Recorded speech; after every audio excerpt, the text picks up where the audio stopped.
দর্শক, মৌলভীবাজার থেকে প্রধানমন্ত্রী সফর ঘিরে শেষ মুহূর্তে প্রস্তুতির সব শেষ অবস্থা জানাচ্ছেন সহকর্মী সাইফুল ইসলাম সুমন।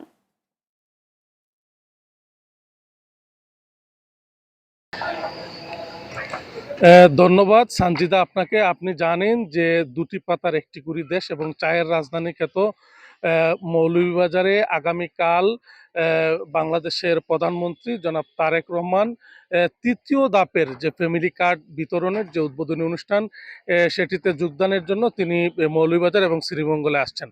আমরা দেখেছি কয়েকদিন থেকেই প্রধানমন্ত্রী তারেক রহমানের আগমনকে ঘিরে মৌলভীবাজার জেলা বিএনপি এবং অঙ্গ সংগঠনের নেতাকর্মীদের মধ্যে ব্যাপক উৎসাহ উদ্দীপনা লক্ষ্য করা গেছে। তারই সাথে সাথে সাধারণ জনগণের মধ্যেও কিন্তু প্রধানমন্ত্রীর যে আসছেন এটিকে নিয়ে অনেক আমেজ এবং উৎসাহ লক্ষ্য করা গেছে।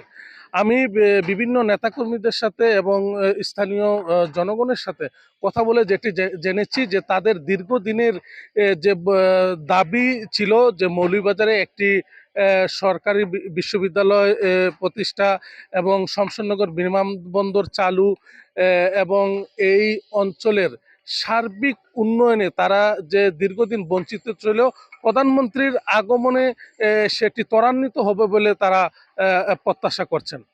তো এই ছিল আমার কাছে মৌলভীবাজার থেকে প্রধানমন্ত্রী তারেক রহমানের আগমনকে ঘিরে সর্বশেষ তথ্য। ধন্যবাদ সানজিদা আপনাকে।